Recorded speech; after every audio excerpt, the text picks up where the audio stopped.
Bonjour et bienvenue à tous dans le journal de l'économie. On revient ce matin sur le discours du roi Mohamed VI, un discours résolument économique intervenant mercredi à l'occasion de la fête de la révolution du roi et du peuple. Le souverain a consacré son propos à l'économie. Il a évoqué le modèle de développement du Maroc, un modèle qui a atteint un niveau de maturité qui l'habilite à faire une entrée méritée dans le concert des pays émergents selon le souverain.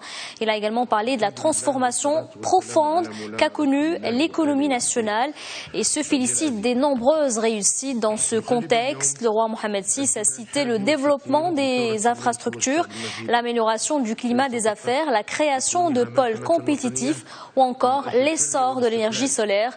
Pour le souverain, les prochaines années seront décisives pour préserver les acquis, corriger les dysfonctionnements et stimuler la croissance et l'investissement.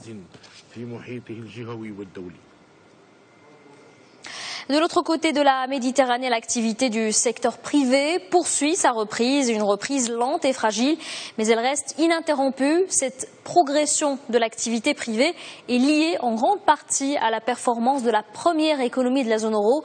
Le secteur affiche sa plus forte croissance en Allemagne. En France, l'activité se stabilise après une période de contraction.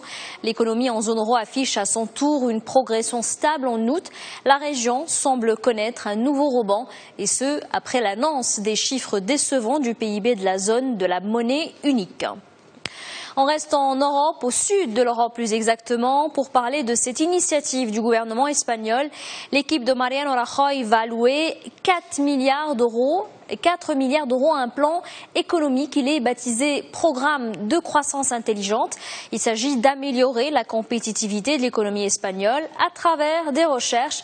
Celles-ci couvriront les domaines du développement, de l'innovation, et l'objectif est de connaître avec précision les besoins des petites et moyennes entreprises.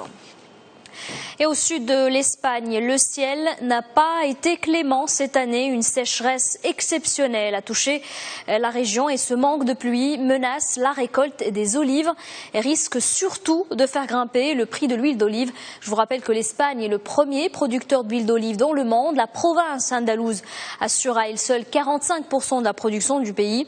Et face à ce risque, le marché n'a pas tardé à réagir. En une semaine, les cours d'huile d'olive vierge extra sont passés de 2,40 € à 2,70 € le kilo. Une tendance qui devrait se poursuivre si la pluie se fait encore attendre.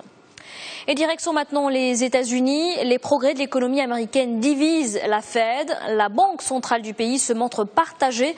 Les membres de son comité monétaire ne sont pas sur la même longueur d'onde. C'est ce qui ressort du compte-rendu de la dernière réunion de la Fed. Plusieurs participants à cette rencontre ont estimé que la baisse importante du taux de chômage reflétait une amélioration de la situation économique. La majorité des membres a par contre estimé que le nombre élevé de chômeurs de longue durée et de travailleurs à temps partiel traduisait en réalité une faiblesse de la reprise.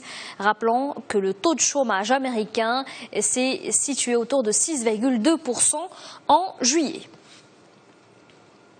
Toujours aux États-Unis, Bank of America a trouvé un règlement à l'amiable avec Washington. La banque vient de signer un accord de 16,65 milliards de dollars avec les autorités américaines. Un accord qui doit mettre un terme à des poursuites lancées dans le dossier de la vente abusive de produits financiers adossés à des créances immobilières.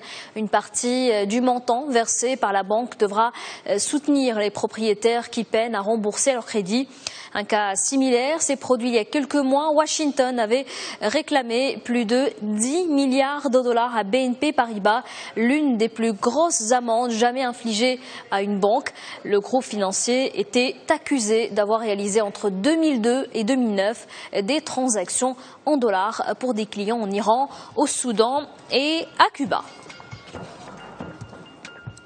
Voilà pour l'actualité économique. Très bonne journée à tous sur notre antenne.